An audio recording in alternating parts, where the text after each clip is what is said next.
मंच पर आसीन उड़ीसा प्रदेश कांग्रेस कमेटी के युवा एवं जुझारू प्रदेश अध्यक्ष शरद भाई, गणेश्वर देहरा साहब, आज भुवनेश्वर की इस प्रेस वार्ता में सभी प्रेस के हमारे साथियों का मैं All India Congress Committee, Orissa Pradesh Congress Committee दोनों की तरफ से बहुत बहुत स्वागत करता हूं। नरेंद्र अडानी प्रकरण,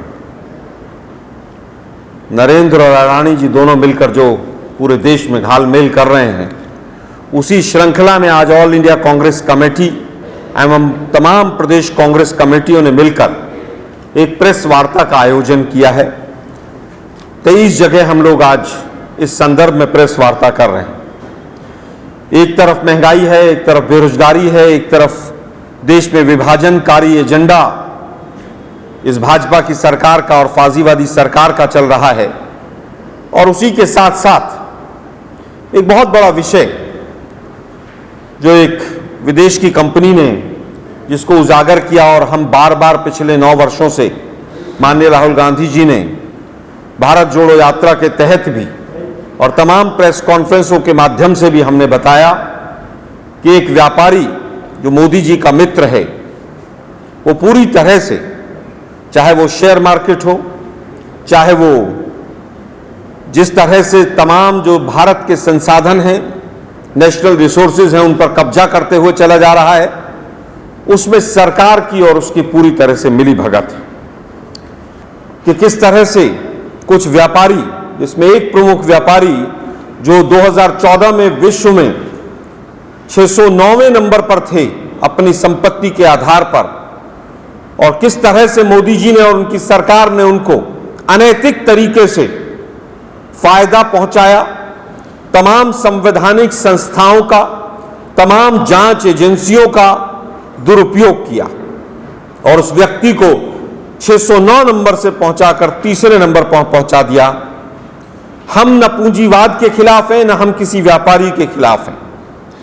हम इस चीज के खिलाफ हैं कि देश के प्रधानमंत्री अगर विदेश नीति को अडानी नीति बना दें, देश की अर्थनीति को अडानी नीति बना दें, हम उस पर आपत्ति करते हैं, हमें उस पर आपत्ति है।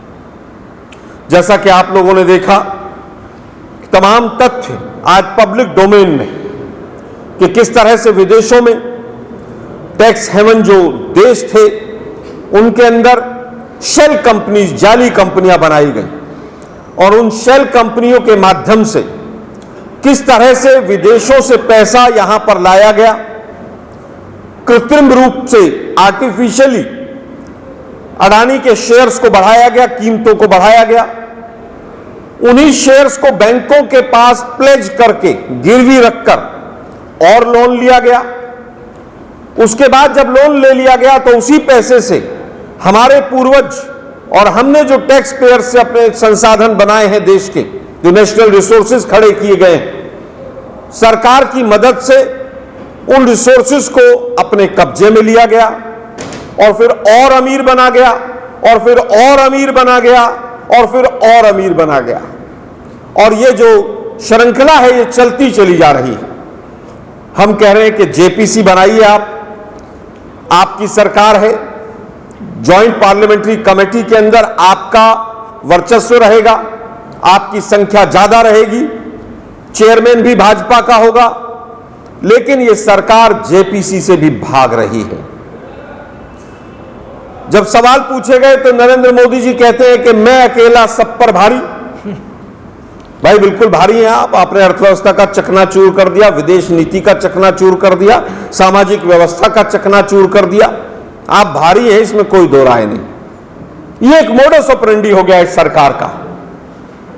ना जांच कराएंगे, कोर्ट में कोई व्यक्ति डमी जाएगा, केस कुछ लगाया जाएगा, रिजल्ट कुछ आएगा, और टीवी चैनल्स पे नोएडा के भोंपू पर शाम को बैठकर जिस तरह से सरकार की वाहवाही करेंगे, एक वर्ग जिस तरह से मीडिया का उनके लिए वाहवाही करता है पूरा दिन, पूरे देश को आंखों में फिर धूल झोंक दी जाएगी।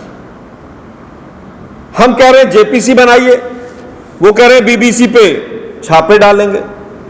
हम कह रहे हैं जेपीसी से जांच कराइए, वो कह रहे हैं बीबीसी का सर्वे कराएंगे, उन पर हम पूरी तरह से छापे मारेंगे। उन्होंने हमारे खिलाफ छापा कैसे? मोदी साहब के बड़े बड़े भाषण हमें याद आते हैं, न खाऊंगा न खाने दूंगा लेकिन मिलकर खाऊंगा, मैं देश नहीं बिकने दूंगा लेकिन सब कुछ एक आदमी को बेच दूंगा। मैं हम ये नहीं कह रहे कि किसने गलत किया है, किसने ठीक किया है, किसने सही नहीं किया है, हम जांच की मांग कर रहे हैं। पहले भी चाहे हमारी सरकार रही चाहे अटल जी की सरकार रही, जेपीसी का गठन हुआ और उस जेपीसी ने तमाम तथ्य सामने रखे। तमाम मीडिया में आज चल रहा है कि सेबी जांच कर रही, एसबीआई जांच कर रही है। अरे भाई, सरकार, देश के प्रधानमंत्री, सेबी के अधिकारी, एसबीआई के अधिकारी, तमाम बैंकों के अधिकारी, यही तो कटघरे में खड़े हैं। फिर ये जांच कैसे करेंगे? और अगर यही गंगा और यही जमुना है और यही सब पाक पवित्र हैं, 5 लाख से ज्यादा केस एसबीआई के विभिन्न न्यायालयों में चल रहे हैं, सबको बंद कर दीजिए। एसबीआई जो कहे वो मान लीजिए। सेबी के कितने अधिकारी जेल में हैं उसकी लिस्ट दे दीजिए। सेबी के अधिकारियों ने कब कब मिलकर किस किस तरह से विभिन्न शेयरों को गिराया, बढ़ाया और कहां कहां धांधली की, वो पूरा देश जानता है। हमारा कहना है कि मोदी साहब जो कहते थे काला धन, 15 लाख स्विस बैंक के अकाउंट, इन्हीं मुद्दों पर तो मोदी जी आए थे ना। बहुत हुई महंगाई की मार, अब की बार उनकी सरकार, बहुत हुआ काला धन, अब की बार काले धन पर वार, अब की बार उनकी सरकार। ये तो बिल्कुल क्रिस्टल क्लियर केस है जिसमें मनी का साइफनिंग हुआ है, पैसा एक जगह से दूसरी जगह गया है। इसमें सेबी इन्वॉल्व है, शेयरों को किस तरह से आर्टिफिशियली बढ़ाया गया। यह सीधा सीधा ब्लैक मनी का केस है, यह सीधा सीधा मनी लॉन्ड्रिंग का केस है। लेकिन तमाम जो बीजेपी के फ्रंटल ऑर्गेनाइजेशन है और जो चुप बैठे, और मैं ये भी कहूंगा कि कांग्रेस ही है अकेली जो संसद से लेकर सड़क पर इस मुद्दे पर लड़ रही है। कहां है बीजेडी? क्या नवीन पटनायक जी का कोई स्टेटमेंट आया? क्या उनके सांसदों ने संसद के अंदर जांच की मांग उठाई? जो बार बार हमारे यहां के उड़ीसा के प्रदेश के लीडर्स कहते रहते हैं कि दोनों एक ही थाली के चट्टे बट्टे हैं, बीजेडी और बीजेपी, ये इस बात से सिद्ध होता है दोनों एक सिक्के के दो पहलू हैं। जब जब कोई भी कानून बीजेपी लेकर आती है, नवीन पटनायक जी और उनकी पूरे सांसद जो है उसका समर्थन करते हैं। जब जब विपक्ष एकजुट होकर बीजेपी का विरोध करता है तो बीजेडी भागकर खड़ी हो जाती है। मेरा कहना है मोदी जी जो बड़े बड़े वायदे भ्रष्टाचार के बारे में कर आए थे, आज वो सब वायदे कहां पर हैं? आज ईडी कहां है? सीबीआई कहां है? डीआरआई कहां है? आप लोगों को याद होगा, तमाम वरिष्ठ पत्रकार यहां पर बैठे हुए हैं। हर्षद मेहता केस में क्या हुआ था, केतन पारीक केस में क्या हुआ था। जेपीसी बनी, जांच हुई, लोग जेल में गए और जनता के पैसे को प्रिजर्व किया गया, संभाला गया उसको। लेकिन यहां पर देश के प्रधानमंत्री एक व्यापारी को लेकर बांग्लादेश जाते हैं तो वहां ठेका दिलवा देते हैं। इजराइल जाते हैं तो इजराइल में कुछ दिनों के बाद ही सौदा हो जाता है, डिफेंस के क्षेत्र में, ड्रोन के क्षेत्र में। श्रीलंका के एक सांसद ने कहा कि हमें जबरदस्ती दबाव देकर मोदी जी ने अडानी को यह ठेका दिलवाया। ऑस्ट्रेलिया में जाते हैं तो बैंक वालों को साथ एक टेबल पर बैठा लेते हैं कि आप इनको लोन दीजिए, आप इनको काम दीजिए। तो आज का जो हमारा मुख्य प्रेस वार्ता का उद्देश्य है वो ये है कि हम अडानी के हैं कौन, यह हम भाजपा से पूछना चाह रहे हैं कि भाई आप अडानी के कौन हैं, आपका और अडानी का क्या नेक्सस है। एक वो शोले का डायलॉग था ना, याराना बहुत गहरा लगता है। आप जांच से भागते हैं। आप किसी भी रूप में किसी भी जांच से जब से 2014 से आपकी सरकार बनी है भागते चले जा रहे हैं। वो चाहे राफेल की जांच हो, चाहे पेगासस की जांच हो, चाहे रात को सीबीआई के डायरेक्टर को 2 बजे उसके कार्यालय को घेरना हो। आज तमाम संवैधानिक संस्थाओं को आपने अपनी मुट्ठी में कर लिया है। और हद तो जब है जब माननीय राहुल गांधी जी को उन्हीं के कुछ अभद्र बोलने वाले सांसद नोटिस देते हैं। मुझे लगता है माइक में प्रॉब्लम है, इसमें बहुत खींचता है बहुत बुरी तरह से ना।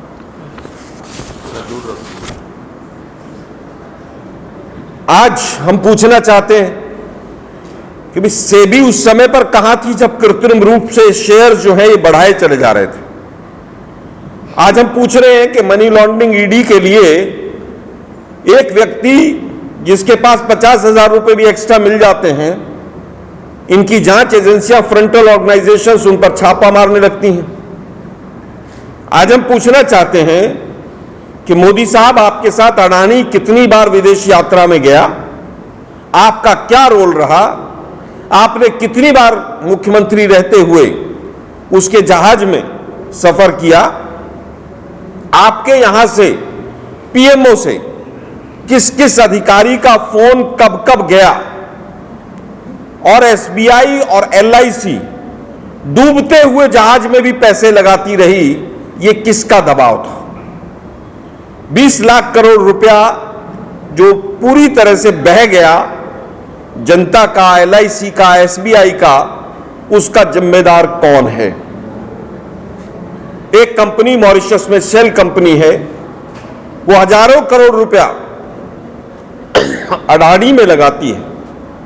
वो पैसा कहां से आता है।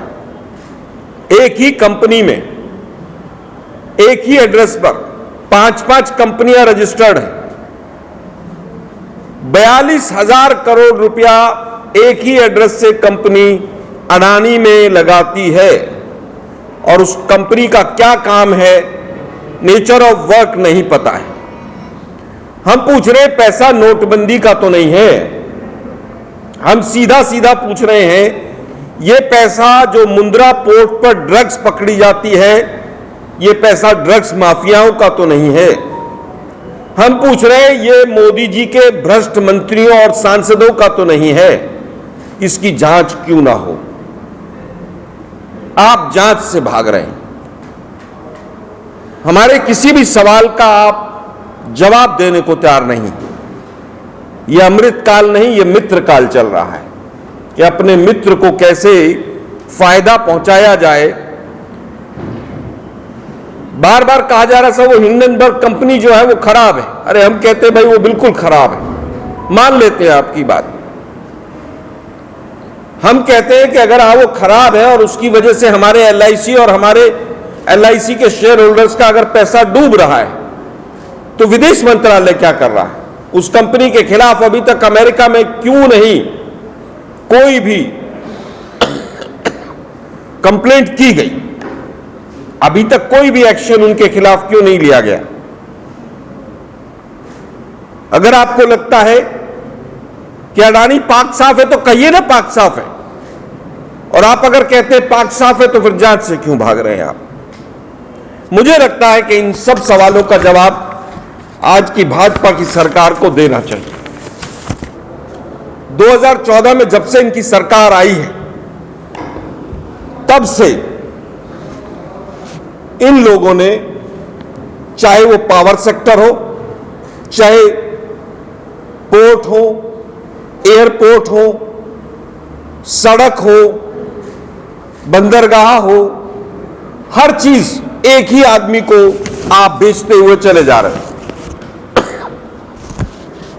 मुंबई का जो हवाई जहाज का जो हवाई अड्डा है वो दिया गया, वो कैसे दिया गया, क्यों दिया गया।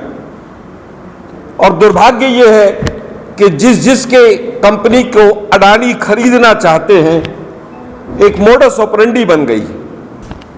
और मोडस ऑपरेंडी ये है कि जिसको वो खरीदना चाहते हैं, बीजेपी की केंद्र सरकार की जो फ्रंटल ऑर्गेनाइजेशन है, जो भाजपा के लिए काम करते हैं, या तो इनकम टैक्स के छापे होंगे शुरू, या ईडी पहुंच जाएगी, वहां पर किसी ना किसी रूप में रेड शुरू हो जाएगी।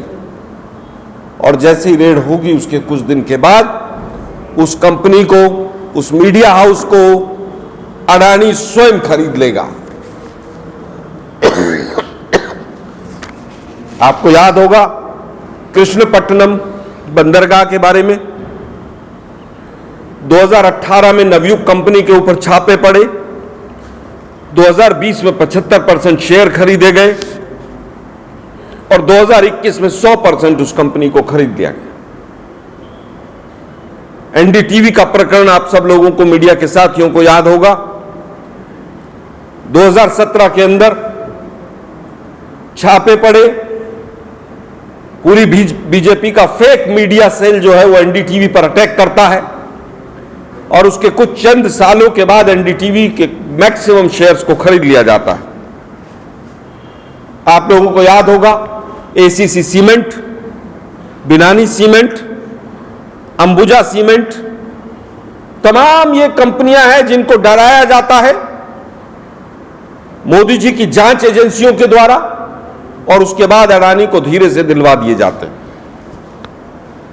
और आप लोग भी, मीडिया के हमारे जो साथी हैं, वो भी इस चीज से अछूते नहीं हैं। एनडीटीवी का मैंने नाम लिया, दैनिक भास्कर ग्रुप के ऊपर एक ही दिन में 25 शहरों में जिस तरह से कार्रवाई हुई और फिर जिस तरह से दैनिक भास्कर के पावर प्लांट के साथ समझौता हुआ, वो एक अलग बात है कि कल दैनिक भास्कर का वो समझौता भी टूट गया और बांग्लादेश के साथ भी जो अडानी पावर का कॉन्ट्रैक्ट था गोड्डा के पावर प्लांट से, उसके अंदर भी खटाई आई। हमने 2010 में एनएचपीसी का एक पावर प्लांट बनाने की बात बांग्लादेश में की, पब्लिक सेक्टर लिमिटेड है हमारी एनएचपीसी, लेकिन 2014 में मोदी जी ने आते ही सब तमाम चीजें ऐसी जिनसे देश में रोजगार पैदा हो, जिससे देश का भला हो, युवाओं का भविष्य बने, उन सब चीजों को मोदी जी बंद कर देते हैं। शुरू क्या होता है, मात्र और मात्र हम दो और हमारे दो की सरकार जो है वो आगे बढ़ाना चाहते हैं। हम बार बार कह रहे हैं जांच होनी चाहिए। हम सवाल पूछते हैं अडानी कैसे अमीर बना, वो कहते हैं राजस्थान में भी तो ठेके मिले हैं। हम कह रहे हैं उनकी भी जांच करो ना। अगर किसी ने गलत किया है, चाहे कांग्रेस हो चाहे भाजपा हो, आपकी तो सरकार है, 9 साल हो गए, अभी भी आप पंडित नेहरू को ही कोसते चले आ रहे हैं, जिसकी पैर की धूल के बराबर भी आप नहीं। आप जांच नहीं करेंगे। हिंडनबर्ग चिल्ला चिल्ला के कह रहा है अगर मैं गलत हूं तो आइए ना न्यायालय में, कोर्ट में केस डालिए। उससे अडानी भागते हैं, जांच से भाजपा भागती है। हमारा सीधा सीधा आरोप है कि सरकार और खास तौर पर मोदी जी, इन्होंने सरकारी मशीनरी का दुरुपयोग करते हुए अडानी को तमाम फायदे पहुंचाए हैं और उसी से तमाम फायदे लिए भी हैं। हम जांच चाहते हैं कहां कहां पैसा साइफन हुआ। क्या एमएलए खरीदने में तो अडानी का पैसा नहीं लगा? क्या सरकारें गिराने में तो अडानी का पैसा नहीं लगा? हमारे सवाल हैं और सवालों का जवाब आप नहीं दे रहे। सवालों का जवाब अगर आप नहीं देंगे तो कौन देगा? सरकार में नवाज शरीफ तो बैठे नहीं, सरकार तो आपकी है, जवाब आपको देना है। आज मोदी जी लंबी लंबी लफ्फाजी अगर संसद में करते हैं, उससे देश की जनता मानने वाली नहीं है। देश की जनता को इन तमाम चीजों पर उत्तर चाहिए। जिस देश के प्रधानमंत्री के 60% ट्विटर के फॉलोअर फेक हों, अपनी एंटायर पॉलिटिकल साइंस की डिग्री जो है वो कटघरे में खड़ी हो, उसके ऊपर देश कैसे भरोसा करे? पंडित जवाहरलाल नेहरू कहा करते थे कि अगर आरएसएस वाले कहें कि कोई व्यक्ति पूर्व में गया है तो पूर्व छोड़ के बाकी तीनों दिशाओं में ढूंढिए, क्योंकि ये सबसे बड़े झूठ हैं। आप लाल किले की प्राचीर से झूठ बोलते हैं, लोगों को गुमराह करते हैं, उल्टे हाथ से छाती पीटते हैं तो कहते हैं 8 लाख 8 करोड़ लोगों को हमने नल से जल दे दिया। यह हाथ जब बदल जाता है तो वो 8 की जगह 11 हो जाते हैं। अरे भाई, आप देश के प्रधानमंत्री, लफाजी कब तक करेंगे? आप कब तक अपनी अर्थनीति को, विदेश नीति को एक व्यक्ति के यहां पर गिरवी रखें? आज हालत यह है कि 30% के करीब बंदरगाह का जो कंटेनर पोर्ट का आवागमन है वो अडानी के कंट्रोल में। लगभग 40% रेवेन्यू बंदरगाहों का अडानी के पास जा रहा है। यह स्ट्रैटेजिकली भी गलत है, हिंदुस्तान के डिफेंस के एंगल से भी गलत है। क्या कारण है कि आप ही से संबंधित एक एयरपोर्ट पर पिछले 1-1.5 साल में लाखों करोड़ की ड्रग्स पकड़ी गई? क्या कारण है? और कोई भी व्यक्ति जेल में बड़ा नहीं। लाखों करोड़ की ड्रग्स किसकी थी? वो कौन था व्यक्ति? आप लल्लू पंजू को अंदर जेल में डाल लिए, वो भी बाद में अपना जमानत लेकर निकल जाता है। 42,000 करोड़ रुपया एक कंपनी जो है वो इन्वेस्ट करती है अडानी में, उसका पता ही नहीं है नेचर ऑफ जॉब क्या है। एक पत्रकार जिसका इनकम टैक्स में 49,000 रुपए ज्यादा निकले, 1.5 साल जेल में रहा। पत्रकार की बात कर रहा हूं मैं। तो आप डर और भय से कब तक इस देश को डराते रहेंगे? इंडियन बैंकिंग स्ट्रक्चर को खतरा, बंदरगाहों को जब आप सब एक ही व्यक्ति को दे देंगे तो डिफेंस के एंगल से खतरा, और जिस तरह से आप पूंजीवाद को आगे बढ़ा रहे हैं, जिस तरह से आप मोनोपोलिस्टिक अप्रोच कर रहे हैं, एक ही व्यक्ति को सब कुछ दे रहे हैं, यह तो किसी भी अर्थव्यवस्था के लिए गलत है। कांग्रेस पार्टी ने हमेशा मोनोपोली को कम करने का काम किया। श्रीमती इंदिरा गांधी जी ने 1969 में मोनोपोली को तोड़ने का कानून हम लेकर आए कि सभी व्यापार पर अगर 1, 2, 4 ग्रुप्स का या कंपनियों का कब्जा हो जाएगा तो बाकी लोगों का क्या होगा। लेकिन यह मामला सीधी तरह से भ्रष्टाचार का है, सीधी तरह से यह मनी लॉन्ड्रिंग का है। इसकी जांच होनी चाहिए और जॉइंट पार्लियामेंट्री कमेटी से होनी चाहिए, जेपीसी से होनी चाहिए। इससे नीचे कुछ नहीं होना चाहिए। तभी मोदी साहब आप देश की जनता के दरबार में जा सकते हैं। दुर्भाग्य, देश के प्रधानमंत्री जो कहते थे मीडिया को मजबूत होना चाहिए, बहुत लोकतंत्र में सशक्त होना चाहिए, 9 साल से प्रधानमंत्री बनने के बाद और पहले मुख्यमंत्री रहते हुए भी एक भी प्रेस कॉन्फ्रेंस उस व्यक्ति ने नहीं की। कि तमाम सवाल आज कांग्रेस जनता के माध्यम से, जनता के सवाल हैं, मीडिया के साथियों के माध्यम से आज हम पूछना चाहते हैं कि जो इतना बड़ा नरेंद्र अडानी घोटाला है, इसकी परतें खुलनी चाहिए। देश को पता लगना चाहिए कि सबसे भ्रष्ट सरकार है और सबसे ज्यादा भ्रष्टाचारियों का समर्थन इस सरकार करती है। हम जेपीसी के माध्यम से इसकी जांच चाहते हैं। आप लोग सभी यहां आए, बहुत बहुत धन्यवाद आपका। अब आपके कोई भी प्रश्न हैं वो सादर आमंत्रित है। Thank you sir. एबे आपन को